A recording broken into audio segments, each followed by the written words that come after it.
Okay, hi everyone. I'm Maya. I'm glad that you guys are here. Today we're going to talk about something that so many people struggle with, but many people don't talk about, intrusive thoughts. So these are thoughts that can feel disturbing or bizarre or even against your values. They can seem to come out of nowhere and then feel like they just won't leave you alone. Um, so if you've ever really wondered why can't I stop thinking this, then today is for you. And really, today, my goal is for us to try and make sense of these experiences together in a way that feels um, maybe relieving or empowering. We're going to break down what intrusive thoughts really are, look at some research, look at how the brain handles them, and then also what you can do to change your relationship with them. Um, and I'm just gonna tell you that today we have about 45 minutes together, and then we'll do a Q&A in the chat at the end. So if you have any questions, any comments, I really encourage you guys to write them into the chat as we go along. And then we'll go through them all together at the end. And also, I encourage you guys to stick around because at the end of the presentation, I'll be sharing a promo code for a discount to subscribing to our program to stop OCD. So let's get started. So this is just the kind of roadmap for today. So first, like I said, we'll define intrusive thoughts, what they are, why they happen, and really what's different about them in OCD. Then we'll look really into the OCD cycle. We'll talk about, like I said, some neuroscience behind intrusive thoughts. We'll look at the meaning, and then we'll explore really why not thinking about them really kind of backfires, and then we'll talk about some effective tools. And we'll do the Q&A at the end, like I said. Okay, so let's jump into really what are intrusive thoughts? So, clear definition, it's important. So, intrusive thoughts are unwanted mental events. They're thoughts, either or images or urges that really they show up suddenly. They feel really disturbing. They can feel bizarre. They can feel completely out of character. It could be violent, sexual, blasphemous, kind of morally unacceptable. They could be just plain confusing. And really, what's important about them, especially in OCD, is that they feel something that we call ego dystonic. So, meaning that the thought clashes with your inner values or your true intentions. Okay, so something I really want to say, and we'll talk about this a lot today, is that everyone has intrusive thoughts. Even people with no mental health concerns experience quick, kind of strange ideas. Things like, what if I swerved the car? What if I yelled something out super inappropriate right now? And the difference with OCD is is it's not the thoughts themselves, it's the way that your mind reacts to them that kind of makes them sticky. That's what I wrote here, sticky. And so instead of having the thought and letting it pass through, the brain kind of gets stuck on it. You analyze it, you judge it, you try to figure out what it means, or you even try to push it away, suppress it. And then that reaction is what turns this normal intrusive thought into this painful loop.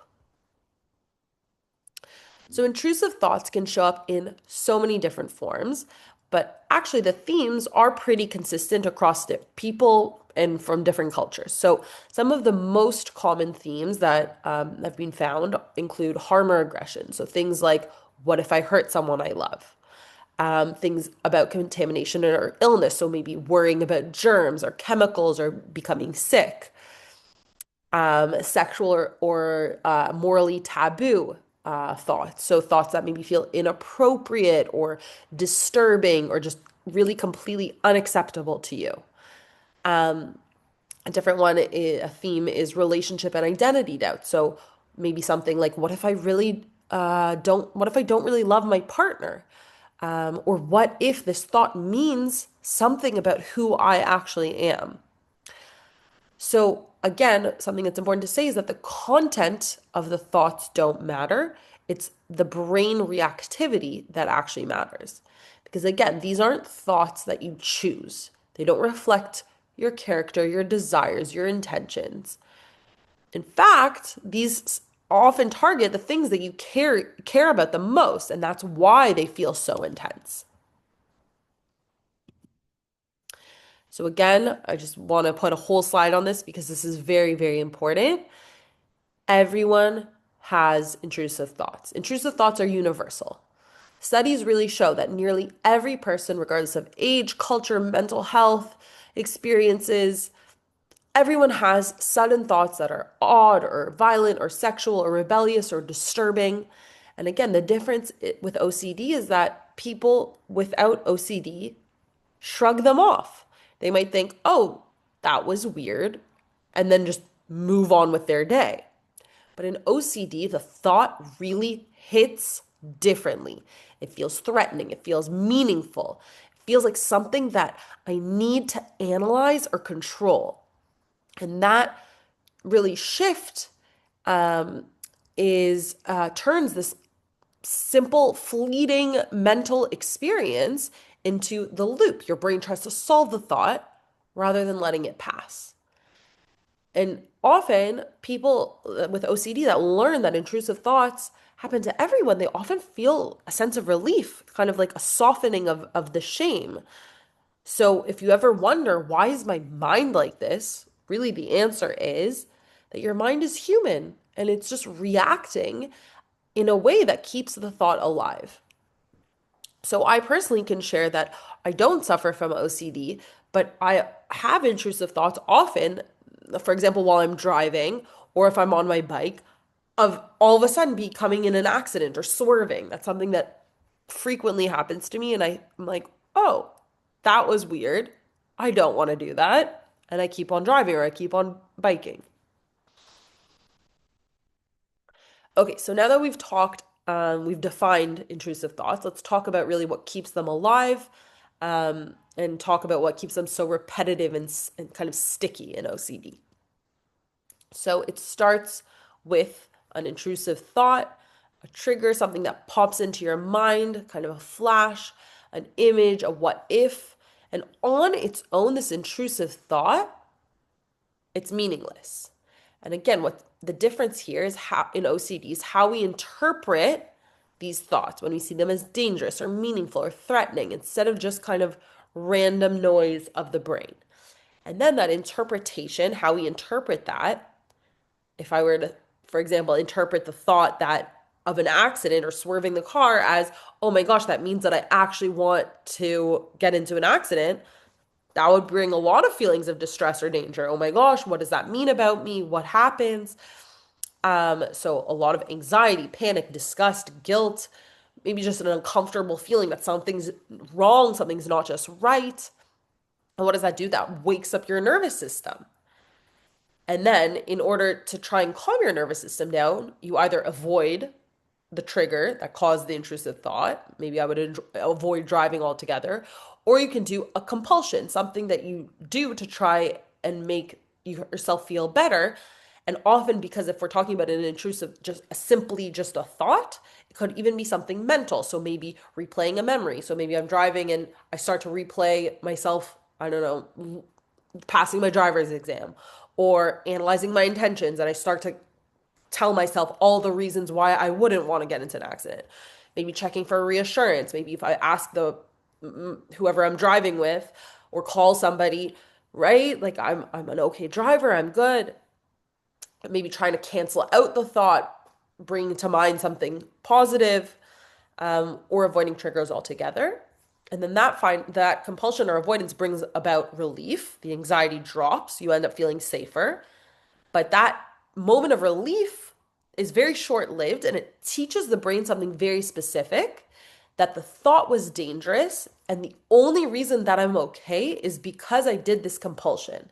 And that's why the cycle repeats again and again because the brain believes that it's actually protecting you, even though it's actually keeping the fear alive. So, again, this is really the heart of OCD. And it's the reason why intrusive thoughts stick. Because not because it's the thought itself, but because of the short-term relief that comes after the compulsion. It's a short-term relief, but it's a long-term trap. Because when you try to either seek reassurance or avoid something or mentally check or try to figure out what does that thought mean, then your anxiety drops. And that, again, that anxiety feels, a drop in anxiety feels amazing, feels like safety. But biologically, what the brain is learning, okay, the intrusive thought was a threat. The compulsion saved me. So the next time the thought shows up, the brain is going to react even faster. It's going to say, do the compulsion again. That's how we stay safe. And then that's why, for example, reassurance feels so good in the moment, but then it leaves you needing more and more and more over time. And also, same reason why trying to solve or trying to understand the thought doesn't make it go away. It just strengthens the loop. Kind of like the bait is the short-term relief that you feel after a compulsion, but it's actually on a hook or this long-term trap of being stuck in this vicious cycle of OCD. Um, and then really understanding this vicious cycle is how we can then understand the pattern and then change it. Okay, so now I want to shift into something that people often find really interesting and hopefully give some relief also about what's actually happening in the brain during intrusive thoughts. So here's a really interesting study that looked at this in a really interesting way. So researchers followed people for 100 consecutive days and asked them how each day, how often they had thoughts that they just couldn't get out of their mind, intrusive thoughts. And after the 100 days, the participants went into a brain scanner, an MRI machine, and they completed a really simple reaction time task. So just pressing buttons in response to certain things. And the key of the study is that the researchers compared brain activity during the task to brain activity during rest periods between the tasks, kind of like the quiet moments where your mind wanders.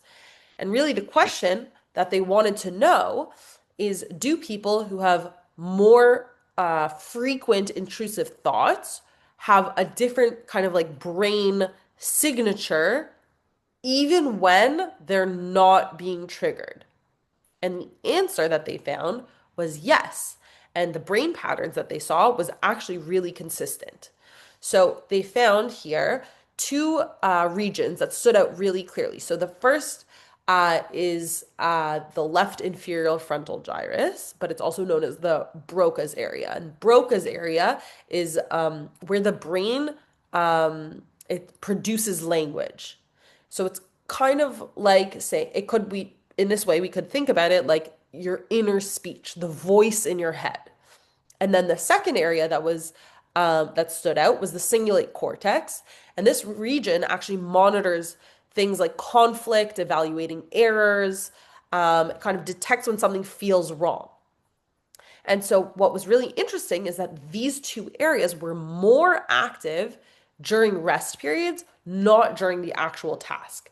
So this tells us something really important. So people who experience more intrusive thoughts seem to have this more active inner speech system, especially when the mind isn't busy with something external. So in other words, it's kind of like the brain is talking to itself more, kind of like commenting more or generating some like more mental noise, even when nothing is happening. So these findings support kind of a really powerful idea, the idea that intrusive thoughts are kind of verbalized internally. They live in your brain's language system. So they're not warnings, they're not messages, they're not reflections of who you are. They're simply the brain producing language internally, automatically, involuntarily, the same way that it generates dreams or background chatter or random ideas throughout your day. And then also the idea of the cingulate cortex being activated kind of explains maybe this feeling of distress because the region activates when the brain senses conflict. So maybe when something doesn't line up, again, like we said, with your values or your self image. So it's kind of the combination of inner speech plus this conflict signal leads you to feel or leads you to think, why did I just think that? And so, really, it could be why the intrusive thoughts feel so emotionally charged, even though they're just this mental noise happening inside our brains. And so, I read this neuroscience and I found it extremely validating because I saw that it shows on a biological level that intrusive thoughts aren't meaningful, they're mechanical. It's because if intrusive thoughts are part of the brain's inner speech system, then we can't control when they come. We can't logic our way out of them. Trying to suppress them or push them away really activates this conflict system even more. So that's why things like thought suppression, reassurance seeking, mental checking, kind of trying to figure it out, logic your way out of it, they don't help in the long term. Because what they do is they activate the very system that keeps these intrusive thoughts alive. So, other things that we'll talk about later, so things like mindfulness or cognitive diffusion and ERP, these are the tools that work so well because they change your relationship to that inner speech, to the intrusive thoughts. They really teach the brain that these thoughts don't need to feel this sense of urgency and alarm or for you to analyze or for you to try and control them. It just changes your relationship to them. So I think a good way to look at it is kind of as the inner speech model. So it's that when you have intrusive thoughts, the language center of your brain is really just generating content, kind of like white noise on a TV. And the conflict system, it's misinterpreting this as important. And then if you try to neutralize it, then the brain learns that the thought mattered, and then the loop continues. But once you recognize that this intrusive thought is just simply inner speech and that the conflict signal, it's simply a false alarm, then your relationship to it can change because the goal doesn't isn't to silence the thoughts. The goal is really to relate to them differently, to relate with less urgency, less analysis, more awareness. And then when you stop kind of feeding the loop over time, then the inner speech will quiet over time. And then ultimately, these intrusive thoughts will lose their power. Okay, so now that we've looked at the kind of neuroscience behind it, I want to shift into some of the powerful kind of psychological concepts that happen in OCD about meaning and misinterpretation. So, the first thing I wanted to say was about thought action fusion. So, this is a term that's very big with OCD, and that means believing that a thought is somehow similar or associated with acting on it. Um, Kind of like the thought itself increases the likelihood of an action happening. So, for example, if I think about hurting someone, it means that I could or I will. Or if I think about something blasphemous, it means that I've sinned. Or if I think something taboo, it means that I secretly want it. So the brain really interprets the thought as dangerous instead of just noticing it. Um, but the truth is that thoughts are not our intentions. They're not actions. Again, they're not reflections of your character. Because again, like we said, your mind, it's capable of generating super random, bizarre, unwanted thoughts, unwanted content. And if you think about it, we have thoughts all day long that we don't ever act on. We have dreams every night that don't reflect our actual desires or our values. So, really, what gives these intrusive thoughts their power, it's not, again, not the content, it's our interpretation of it. And then once we change that interpretation, then again, the thought stops, it loses its intensity. So, another cognitive kind of factor in OCD and intrusive thoughts in OCD is something called inflated responsibility. So, really, this is the belief that you are responsible for preventing harm, even when the situation is completely random or imaginary or outside of your control. So, it can sound like if I don't prevent it, it's my fault. If I don't analyze this thought, something bad might happen. Or if I don't check or reassure myself, I'm being careless. Good people shouldn't think bad thoughts. If I have a disturbing thought, it means something about my morality. So, really just notice how much, first of all, moral pressure is placed on the simple fact that a thought appeared. And truthfully, people with OCD tend to be deeply conscientious, caring, moral people. And it's kind of like the OCD is kind of weaponizing these ultimate strengths. It's really trying to kind of like turn your values against you by convincing you that the thought really is saying something about who you are. But again, we said it's not about your character. Really, it's just a brain misfiring, yeah, a false alarm. And that's why we need to try and separate the thought from its meaning and stop treating thoughts as kind of a moral test. Um, and then that can help you kind of heal and kind of free yourself from all of the guilt and the pressure and the over control and the need to analyze the thoughts. So let's put this together because really this is the heart of why intrusive thoughts just feel so awful with OCD. Because when you combine the thought action fusion with the inflated responsibility, you have kind of an emotional reaction. So again, the thought action fusion tells you if I thought it, maybe it means something about me. Or if I imagined it, maybe I could do it. And then the inflated responsibility tells you if I don't stop this thought, then I'm being careless. Or if something bad happens, it's going to be my fault. And so these two distortions work together kind of like gasoline and lighting a match. They turn something completely normal, a normal mental event, into something that feels so dangerous, so shameful, or really morally loaded. And then this sudden random thought, which, like we said, it's kind of a blip of your inner speech, it feels like a crisis. And that's why this thought feels so threatening, even though the content is meaningless. Again, the thought isn't going to hurt us. It's the interpretation of it that feels so dangerous. Okay, so now I want to talk about thought suppression or trying to push thoughts away and why this actually, in the run, not in the long run, why thought suppression, not just in OCD, but in general, backfires. So before we get into it, I want to try just a quick experiment together. Okay, so you don't need to move or to do anything special. I just want you to sit comfortably now. Maybe close your eyes, maybe look down. Maybe not if you're driving, but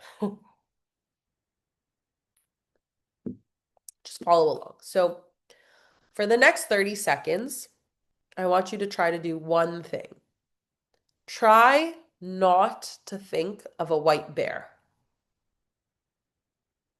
Don't picture it.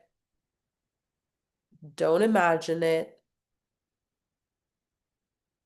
Don't let it appear in your mind at all. Whatever you do, don't think of a white bear. If it pops up, push it away. Replace it with something else. Try not to let it in. We're going to sit for a little bit now with it.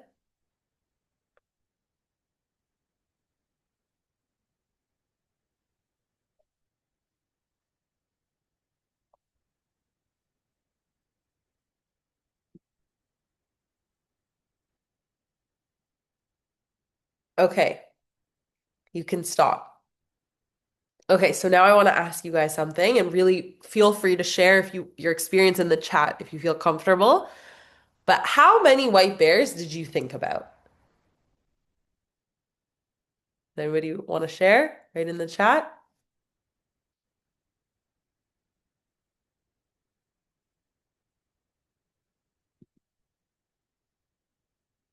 Hmm.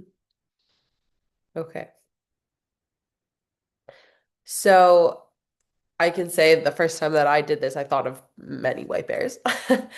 So really, most people find that the bear pops up immediately, and then again and again and again.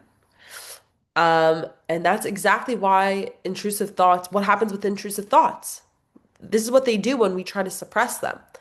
Because the moment we tell our brain, don't think this, it starts checking to make sure the thought's gone. And then that pulls you right back into the awareness. And then again, this doesn't mean that anything is wrong with you.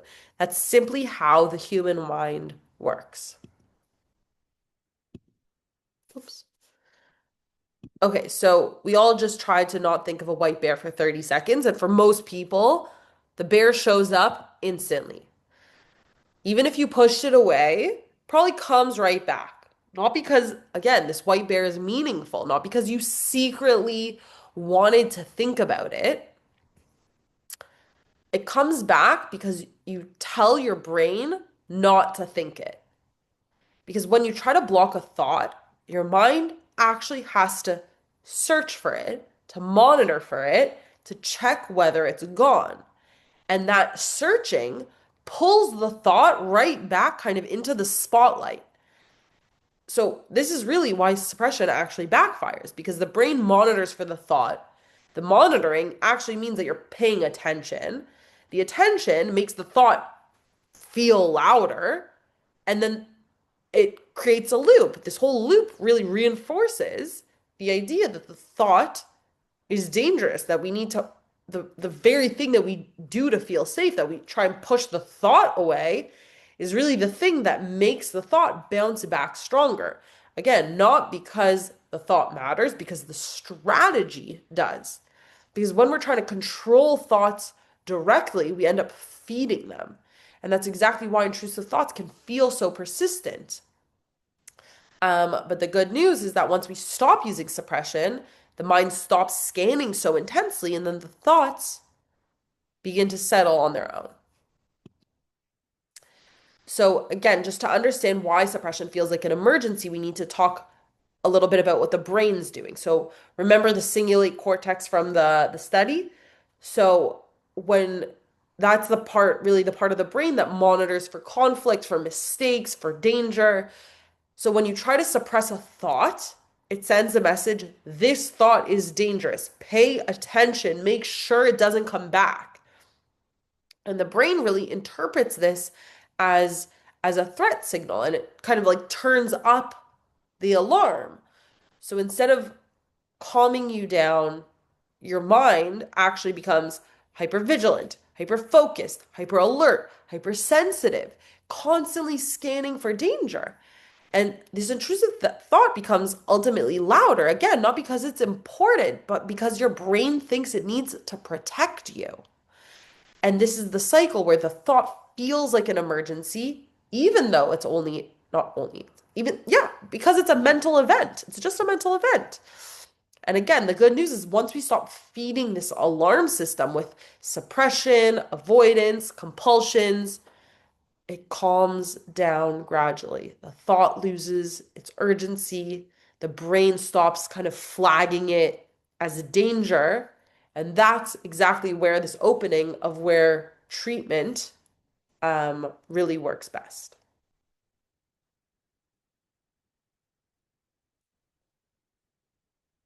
Okay, so now that we have talked about why intrusive thoughts kind of feel so sticky, especially in OCD, then we can really talk about what actually helps. What are tools that we can actually use to make some change? So, the first thing I want to talk about is cognitive diffusion. So, all that really means is simply creating a little bit of space between you and the thought.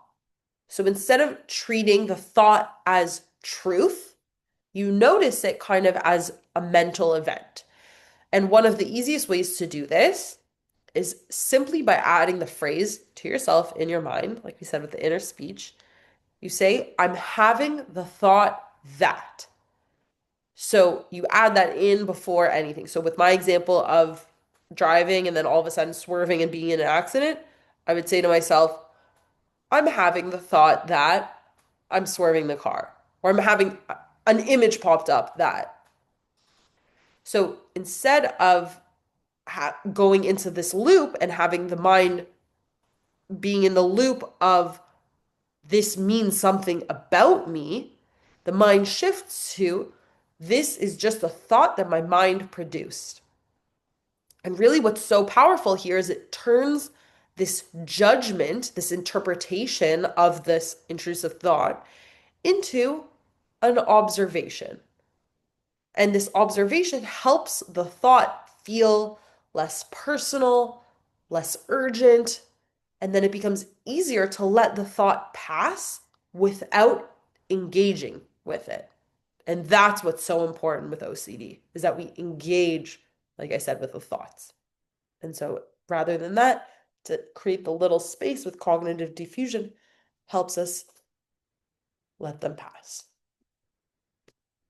So the next kind of tool that I wanted to talk about, even though it's really big and really this is the core of our program at Stop OCD.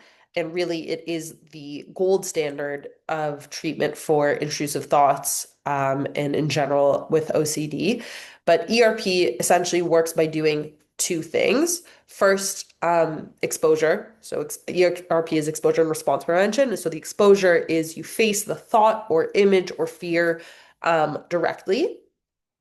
And second is you do response prevention. So you resist the urge to neutralize the intrusive thought. So that means you don't get any reassurance. You don't check.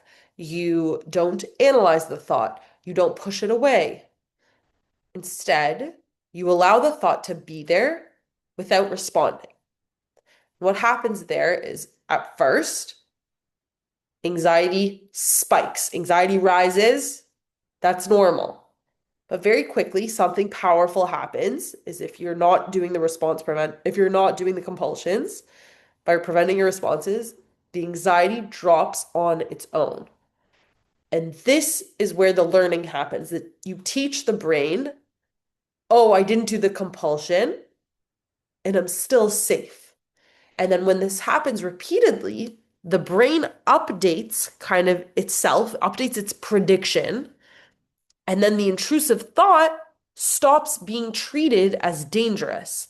And it kind of calms down the alarm system. So ERP doesn't delete the intrusive thoughts. It really builds tolerance for uncertainty and it teaches your brain not to treat intrusive thoughts like emergencies. And this is something that we go into a lot in our program, and you work very closely with a therapist. Um, so this is me just explaining it like very short, succinctly. It's a whole lot of practice that needs to happen. Um, Another tool that I wanted to talk about with you guys is mindfulness. So this, um, if I were to explain mindfulness, I would say that it is simply the act of noticing thoughts without getting pulled into them. Okay, so mindfulness, it's not positive thinking. It's not what we're preaching here. We're not trying to calm down. It's not trying to shut the thoughts off. It's simply the idea of notice, name, allow. So, for example, you could say, there's the thought, there's the image, there's that fear again. So, you don't fight the thoughts, you don't judge the thoughts, you don't judge yourself, you don't try to fix it, try to logic your way out of it. When you use mindfulness, you teach the brain that the thoughts can come and go without needing to respond to them. And when your brain stops reacting to the thoughts, like we said, these intrusive thoughts lose their urgency. And really, they become the part of the background noise of your brain instead of this alarm system going off. And the idea of mindfulness, again, it's like building a muscle. It's really a muscle that you have to work. It's not, it's for sure, calmness can be a side effect, but often if you sit and you try to practice mindfulness, it's like going to the gym. It's parts of it can be fun, parts of it are calming, parts of it are feel good, but it's often hard. It's hard work.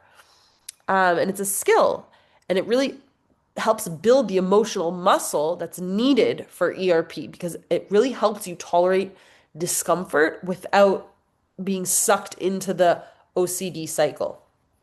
So that's also why this idea of the goal here is to change your relationship to the thoughts, not delete or remove them.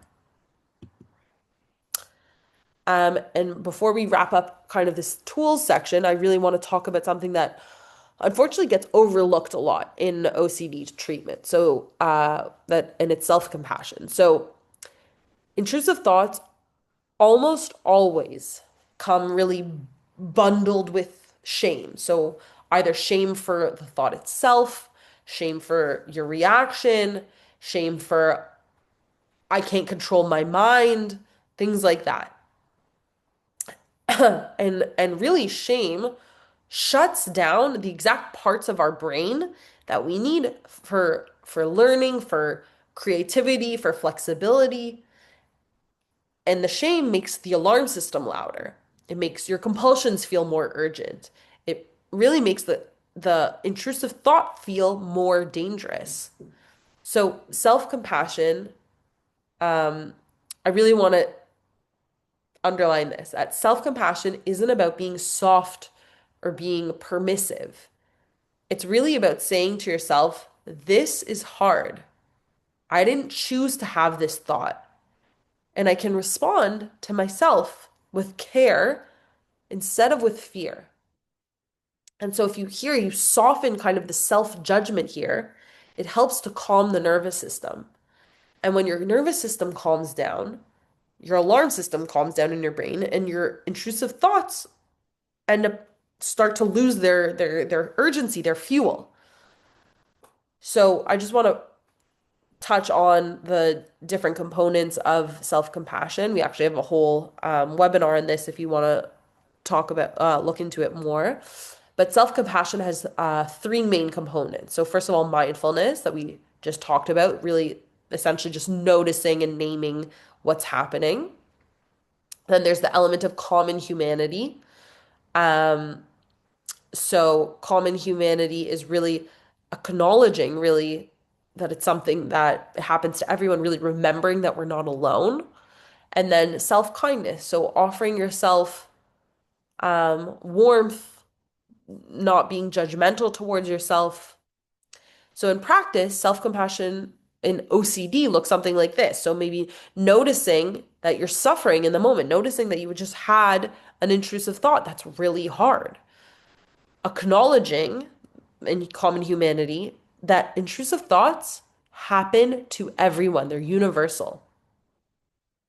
And then self-kindness. So really offering the same kindness to yourself that you'd offer to someone that you love, really treating yourself as you treat a loved one. So you could say something like, wow, okay, I just had that thought that drove into something that was really scary. This is something that happens to everyone. I'm going to take a deep breath and I'm just going to keep going. That's something small, but there's lots of examples that, and if anyone wants to write in and we could work through that together. Um, but this is the kind of work that you do with self-compassion that really kind of loosens the grip that shame has, especially around the intrusive thoughts. And sometimes really this shift really makes space also for the other tools to work, that self-compassion can help also when you're working with exposure and response prevention also. So I want to put everything that we've covered today together into one kind of flow because really understanding the sequence can really help change the way that you relate to intrusive thoughts. So ideally, the sequence would look something like this: intrusion, reaction, awareness, choice, relief. So intrusion, a thought pops up. It's unwanted, it's random, it's bizarre, it's upsetting. We don't have control over this part. Okay, this is automatic. Unfortunately, I don't have a magic wand to wave to delete these intrusive thoughts. This is not, unfortunately, that doesn't happen. Then the reaction. So first what happens is the brain alarm signals go off. Our anxiety spikes. We have an urge to do a compulsion. Also, this initial reaction, that's uncontrollable. This all happens automatically in our brain. The turning point is the awareness. This is when we notice. This is when we notice what's happening. It's common that people say awareness is half the battle. This is why, because this is where you can make a change. You say, oh, this is an intrusive thought. I know this pattern. And then you have a choice. Instead of using a compulsion or avoiding, you can use a skill. You can use cognitive diffusion. You could say to yourself, I notice that I'm having the thought that. You can use something that you're working on with ERP. You can use mindfulness. Note it to yourself. Let it pass. You can use self-compassion. Talk to yourself kindly. Acknowledge the common humanity. And then relief happens. And again, I'm not talking about the quick relief of a compulsion, but this is deeper, more longer lasting relief that really comes from teaching your brain this thought isn't dangerous. This is how intrusive thoughts really are going to change over time. It's not by force, it's not by logic, it's not through thought suppression. It's by new learning. And that learning takes repetition, takes patience. And then we learn that really thoughts end up losing their urgency. The alarm quiets, and then your life hopefully gets to expand. Okay, so before we close, I want to bring just everything we've covered today just into a few simple kind of takeaways that you can kind of hold on to moving forward. So, first, very key, I want to underline the fact that intrusive thoughts are universal and they don't reflect who you are.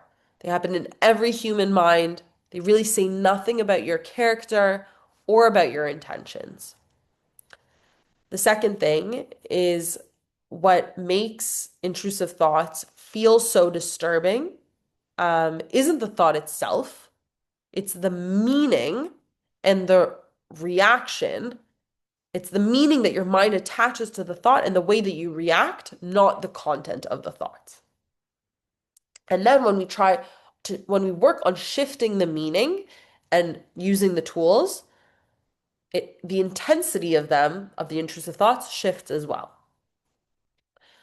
Third is that trying to push the thoughts away, um, to suppress them, to analyze them, try to logic yourself out of them, it actually keeps them alive. The goal really isn't control.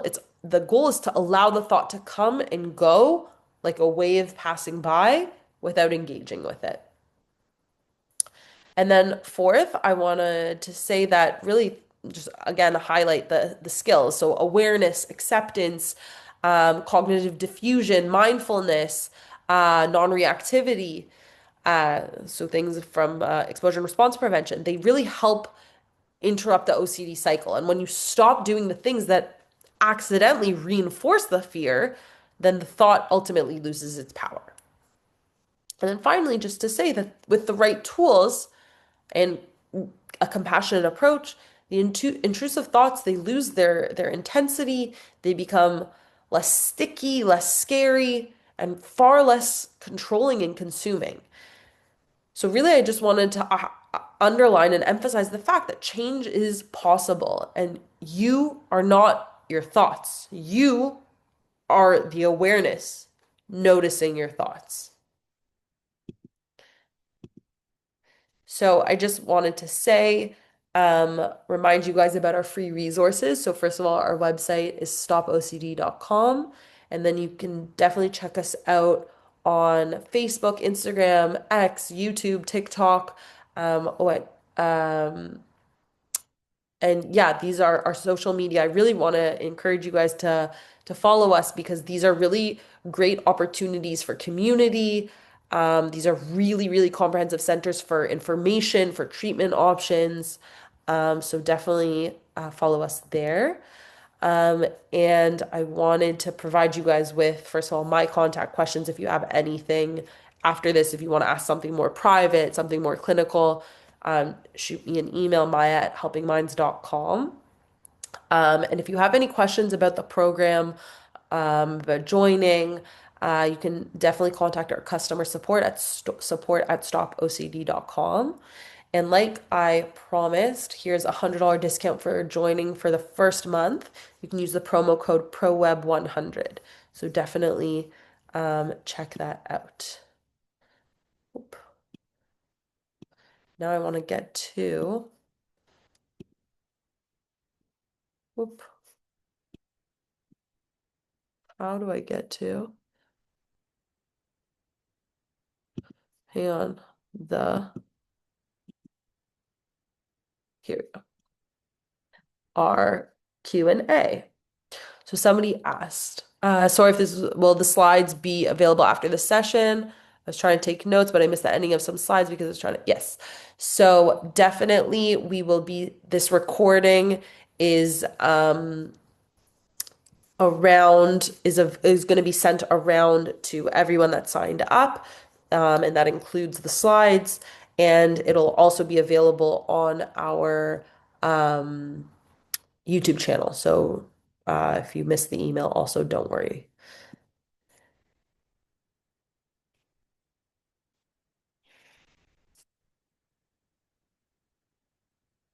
Nope, I just exited it out by accident. Somebody asked, how much is the total charge of your program? That's actually a good question because we have different kind of plans. So check out our website, and if you don't find it, and then you can enter in for look for your specific needs. And then if you don't find that there, definitely email customer support. They'll give you a personalized response to that one. Are there any other questions? Stop sharing for now. Have any other questions?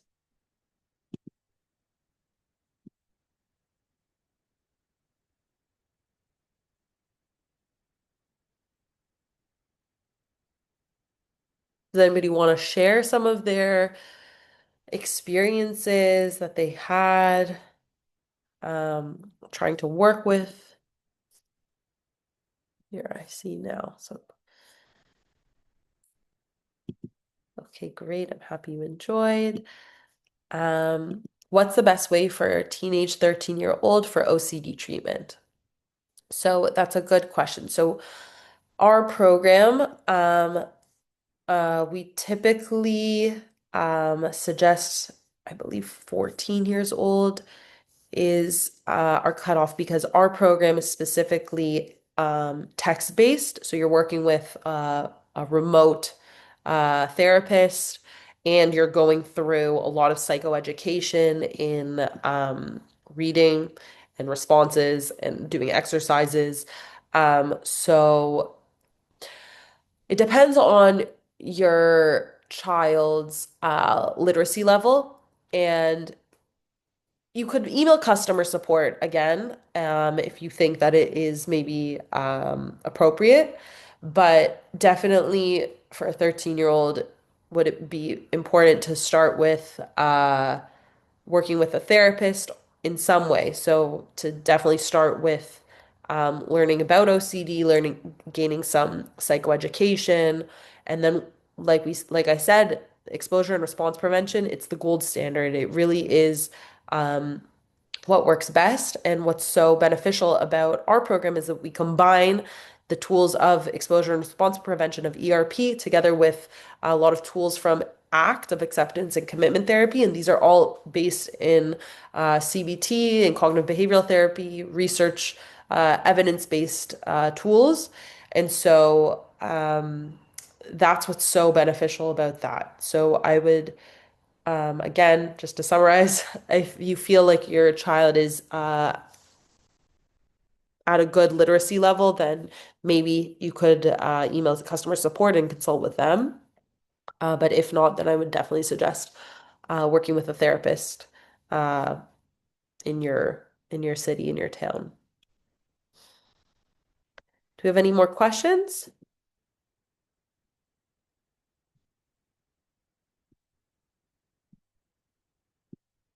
If not, we're going to wrap up.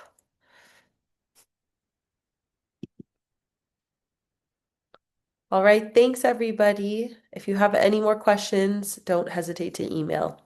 Bye.